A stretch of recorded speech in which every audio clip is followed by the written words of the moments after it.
Hey, everybody, and thanks for tuning in to Sexy Challenges, tips, and suggestions for your relationship, because your relationship should rock.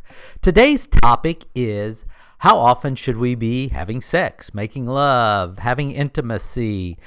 I get this question so many times, like there is a specific answer.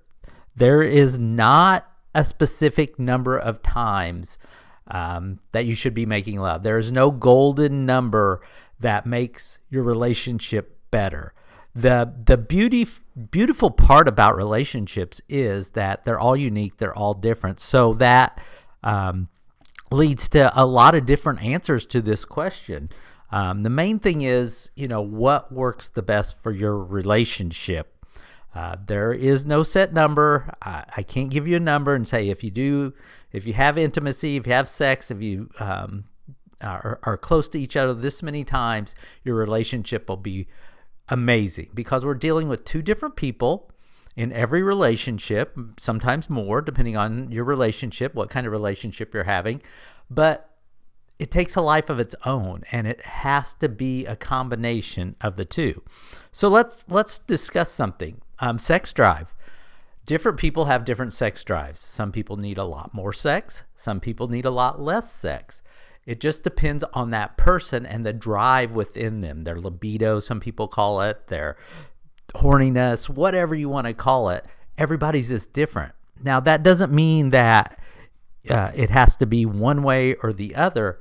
We need to find balance. We need to find a common ground, because if one person has a high sex drive, having it too little is not going to satisfy them, and vice versa. If somebody has a very low sex drive, you can't just have sex all the time and force it in that way. So you have to find a middle ground. You have to find something that works for the both of you in a relationship to help you make it uniquely your own. And this is the great part right now. It fosters communication, talking it out, discussing it, seeing what you can do. And let me tell you, let's go into this next section, that it's not always just what you think of just having sex.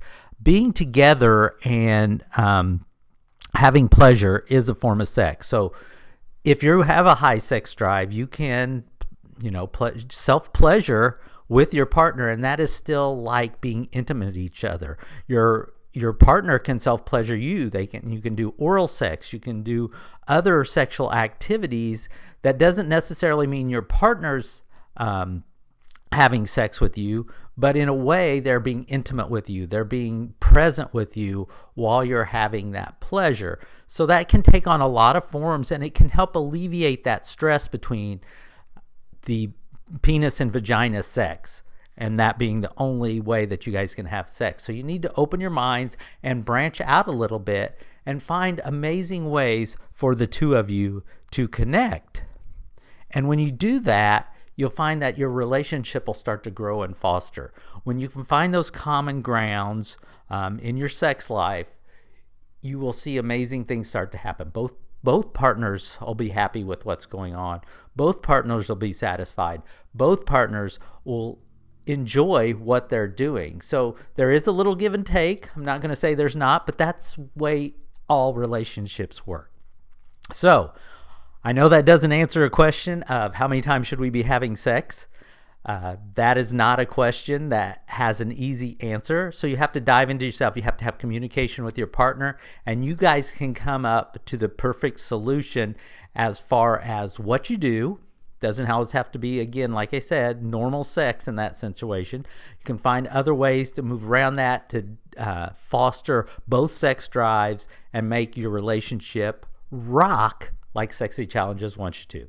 Thanks for tuning in. We'll be back again next week with another tip for you lovers out there.